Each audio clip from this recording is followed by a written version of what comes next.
Hello दोस्तों, स्वागत है आप सभी का अपना चैनल अंकिता दीदी टीचिंग। तो आज हम पढ़ने वाले हैं नवोद आदर्श उत्तर नवोद संभावित प्रश्न पत्र सेट ए लेखा शास्त्र कक्षा 12वीं। तो ये आज का हमारा 7वां क्लास है। ठीक है, मैंने इससे पहले 6 वीडियो और बना चुके हैं। तो यदि आप लोगों ने उन 6 वीडियो को नहीं देखा होगा तो मैं उन सभी वीडियो का लिंक इस वाले वीडियो के डिस्क्रिप्शन में दे दूंगी, तो आप सभी पिछले भी वीडियो को देख सकेंगे। ठीक है, तो आज हम पढ़ेंगे प्रश्न क्रमांक 14। ठीक है, तो देखो प्रश्न क्रमांक 14 है क्या। और तो देखो, इससे पहले मैंने प्रश्न क्रमांक 14 और भी बता चुके हैं। ठीक है, जो पिछले वीडियो था क्लास 6 था उसमें, तो वो भी प्रश्न क्रमांक 14 ही है और ये भी है, लेकिन ये क्या है, अथवा क्वेश्चन है। ठीक है, तो आज हम लोग अथवा क्वेश्चन के बारे में पढ़ेंगे, है ना।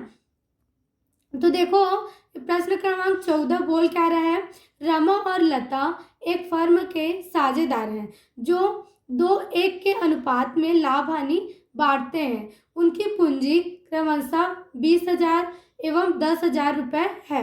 समझौते के अनुसार उनको लाभ बांटने के पूर्व पूंजी पर ब्याज 5% ब्याज मिलता है। ब्याज लगाने के पूर्व वर्ष में 9,000 रुपये का लाभ हुआ। लाभ हानि विभाजन खाता बनाइए।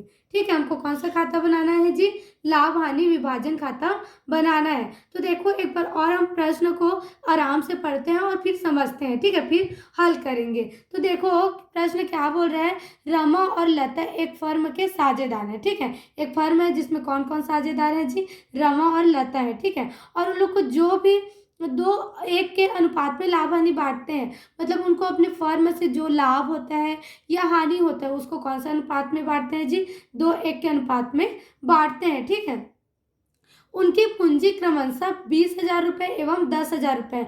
मतलब रमा ने व्यापार में कितना रुपये लगाया है, 20,000 रुपये लगाया है पूंजी के रूप में, और जो लता है वो उसने व्यापार में कितना लगाया है पूंजी के रूप में, 10,000 रुपये लगाया है। ठीक है, समझौते के अनुसार उनको लाभ बांटने के पूर्व पूंजी पर ब्याज 5% ब्याज मिलता है।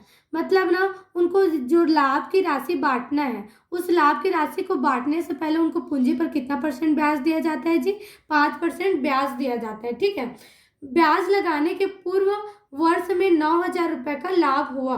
मतलब ना, जब ब्याज की राशि देने से पहले ही उनको व्यापार में कितना लाभ हो गया है, 9,000 रुपये का लाभ हो गया है। ठीक है, तो कौन सा खाता बनाना है हमको, लाभ हानि विभाजन खाता बनाना है। ठीक है, तो देखो लाभ हानि विभाजन खाता है ना, लाभ हानि खाता नहीं, ये क्या होगा, लाभ हानि विभाजन खाता होगा। ठीक है, लाभ हानि विभाजन खाता। तो लाभ हानि विभाजन खाता का प्रारूप क्या होता है जी, पहले विवरण राशि मतलब एक विवरण राशि किसके लिए होगा, विकलन पक्ष के लिए होगा, और एक विवरण राशि किसके लिए होगा, समाकलन पक्ष के लिए होगा। ठीक है, अब देखो इसमें क्या बोला है, सिर्फ यही तो बोला है ना कि उनकी पूंजी पर कितना परसेंट ब्याज मिलता है, 5% ब्याज मिलता है। तो लाभ हानि खाता में पूंजी पर ब्याज कौन से पक्ष में लिखाता है, विकलन पक्ष में लिखाता है। ठीक है, खैर लाभ हानि विभाजन खाता में पूंजी पर ब्याज, वेतन, कमीशन, ये सब भी का एंट्री होता है, लेकिन इस क्वेश्चन में हमको केवल क्या दिया गया है,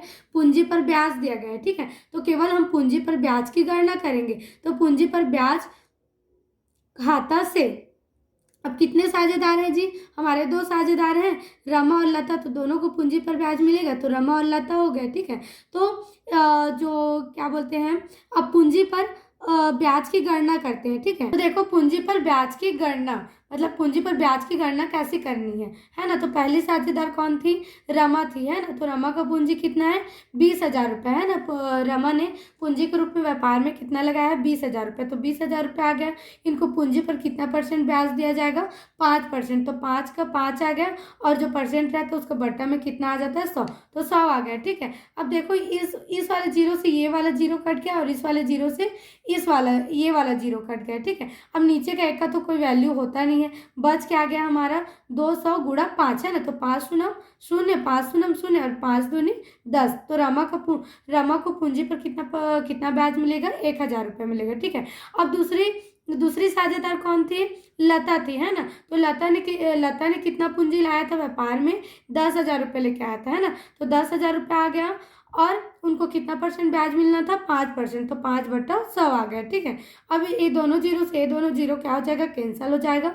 अब इसका क्या कर देंगे, गुणा कर देंगे, तो 5 से कम 5 और पीछे में 2 जीरो तो लगा देना, 2 जीरो तो कितना आ जाएगा, 5 × 100 का आंसर 500 आ जाएगा। ठीक है, तो मतलब उनको रमा को 1000 रुपये पूंजी पर ब्याज मिला है और लता को 500 रुपये, है ना। तो इसी को लिखे हैं, ब्याज खाता से रमा है 1000 और लता कितनी है, 500 रुपये। दोनों को जोड़ेंगे तो कितना आ जाएगा जी, हमारा 1500 रुपये आ जाएगा। ठीक है, अब देखो हमको प्रश्न में क्या बोला गया था, ब्याज लगाने के पूर्व वर्ष में 9000 रुपये का लाभ हुआ है ना। तो हमको व्यवसाय से कितना हजार का लाभ हुआ है जी, 9000 का। तो जो लाभ है वो लाभ हानि विभाजन खाते में कौन से पक्ष में लिखाता है, समाकलन पक्ष में लिखाते हैं। ठीक है, अब देखो जो लाभ, अब हम लोग कौन सा खाता बना रहे हैं, लाभ हानि विभाजन खाता बना रहे हैं। तो लाभ हानि खाता को तो नहीं लिख सकते ना, तो उसके जगह हम क्या लिखते हैं, शेष लाया गया, क्योंकि जिसका खाता रहता है उसका नाम तो आता नहीं है, तो उसके जगह हम क्या लिखते हैं जी, शेष लाया गया, कितना आ गया, 9000 रुपये। ठीक है, अब ये जो 9000 रुपये था इसी में से तो पूंजी पर ब्याज दिया गया है ना, तो पूंजी पर ब्याज की गणना की तो टोटल पूंजी पर ब्याज की राशि कितना है, 1500 रुपये है। अब देखो विकलन पक्ष में केवल कितना है, 1500 रुपये, और समाकलन पक्ष में कितना है, 9000 रुपये, है ना। तो एक साइड कम है और एक साइड क्या है, ज़्यादा, तो जो ज़्यादा रहता है उसमें कम को क्या करना पड़ता है, हमको माइनस करना पड़ता है। ठीक है, फिर उसके बाद शेष लाया जाता है। तो देखो हमारा टोटल लाभ कितना था, 9000 रुपये था, है ना। मतलब हमारा समाकलन पक्ष का योग कितना है, 9000 रुपये है, और विकलन पक्ष का योग कितना है जी, 1500 रुपये। ठीक है, कितना है, 1500। तो 9000 में 1500 को पहले क्या करना पड़ेगा, हमको घटाना पड़ेगा। ठीक है, तो 0 का 0, 0 का 0, 10 में से 5 जाएगा तो कितना आ जाएगा, 5। अब ये कितना हो गया, 8, 8 में से 1 जाएगा तो कितना बच जाएगा, 7 बच जाएगा। ठीक है, तो कितना आया हमारा शेष के रूप में, 7500 रुपये आया, है ना।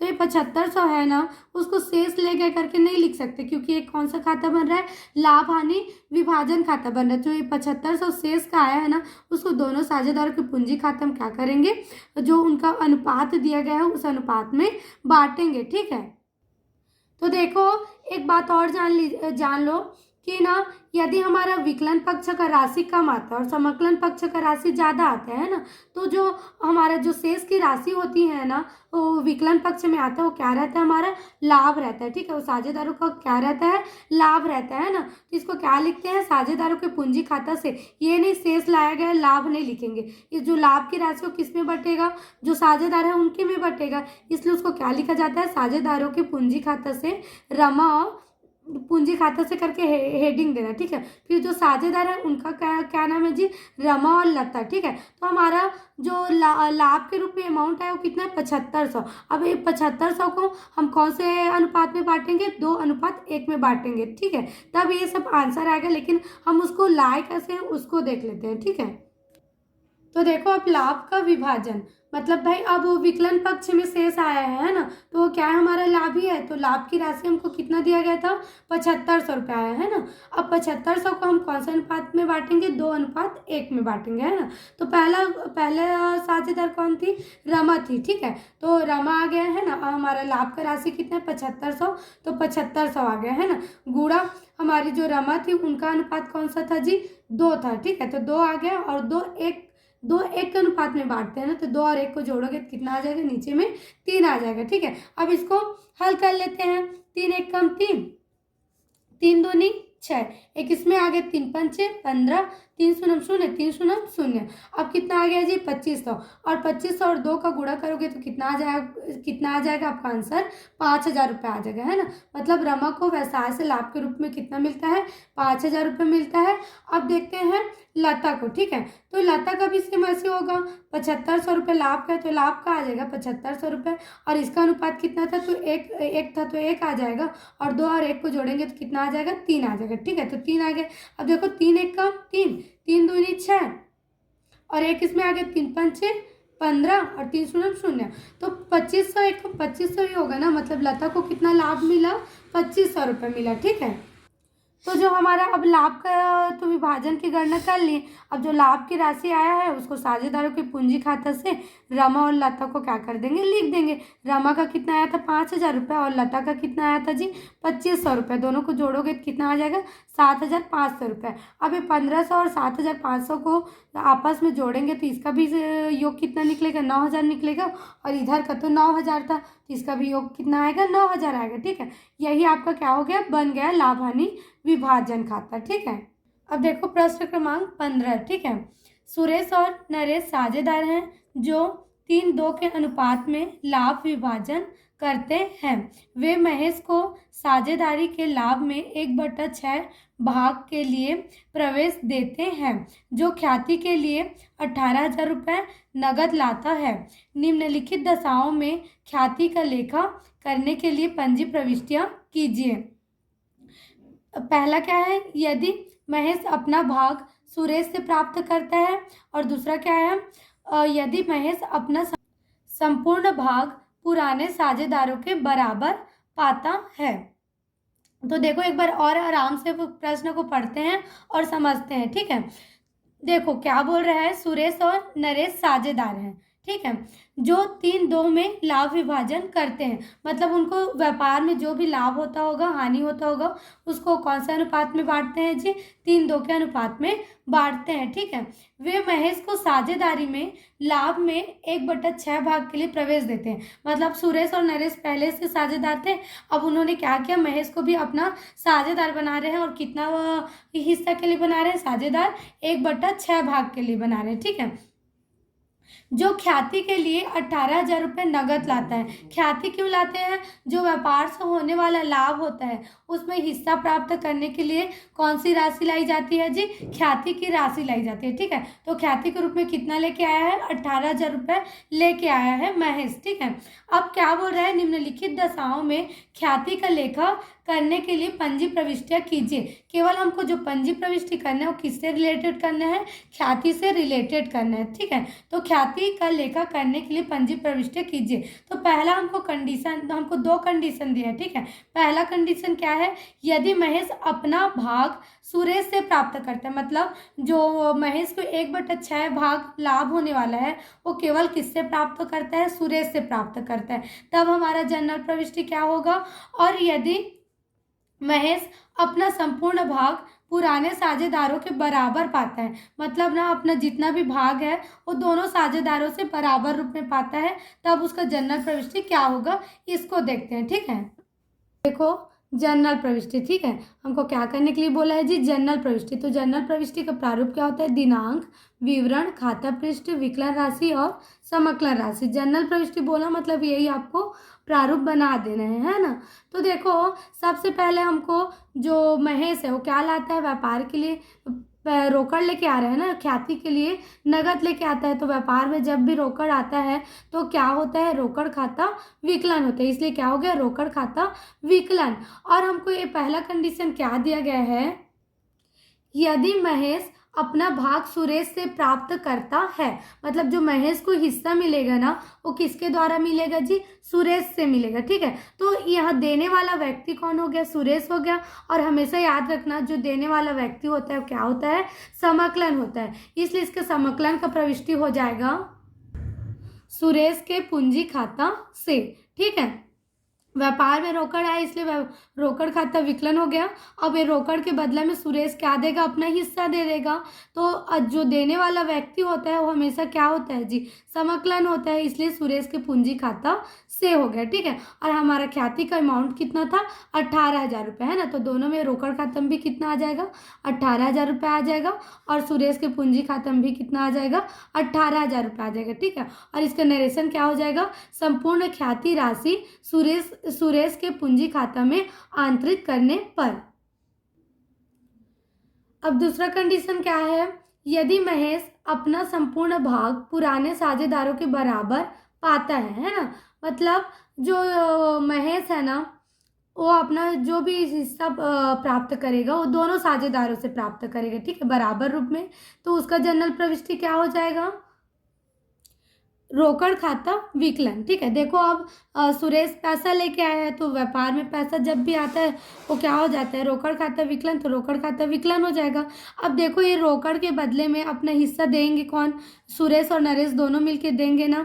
तो सुरेश देने वाला व्यक्ति हमेशा क्या होता है, समाकलन होता है। तो सुरेश के पूंजी खाता से और नरेश के पूंजी खाता से ख्याति राशि समान भाग में आंतरित करने पर। अब देखो बराबर अनुपात में देंगे बोले हैं ना, तो जो 18,000 है उसको कौन से अनुपात में बांट देना आप, 1/2 में। ठीक है, 18,000 गुणा मतलब आपका हो गया है, दोनों को 9,000 मिलेगा, लेकिन उसको आपको बांटना कैसे है, ऐसे देखो 1/2 बराबर के अनुपात में बोला है ना, बराबर के अनुपात में पाता है तो बराबर हिस्सा क्या होगा, एक एक लेना पड़ता है। हमेशा बराबर की बात तो होती है, तो जितने साझेदार होते हैं सभी का कितना कितना हिस्सा होता है, एक एक होता है। तो यहाँ तो केवल 2 साझेदार हैं, तो यहाँ क्या हो जाएगा 1/2। तो 2 एकम 2, 2 निया 18 हो जाएगा, 2 शून्य शून्य 2 शून्य शून्य 2 शून्य शून्य, तो 9 एकम 9,000। मतलब सुरेश के पूंजी खाता में कितना आया 9,000, और नरेश के पूंजी खाता में भी कितना आया 9,000 रुपये, है ना। दोनों को जोड़ोगे तो कितना आ जाएगा 18,000 रुपये। तो आया समझ में। तो आज का हमारा जो वीडियो है यही समाप्त होता है। ठीक है, अब आगे का क्वेश्चन नेक्स्ट वीडियो में करेंगे। और यदि आपको वीडियो समझ में आए, पसंद में आए, तो वीडियो को लाइक कीजिएगा और चैनल को सब्सक्राइब कीजिएगा। ठीक है, और अपने दोस्तों में भी इसको शेयर कीजिएगा। Thank you.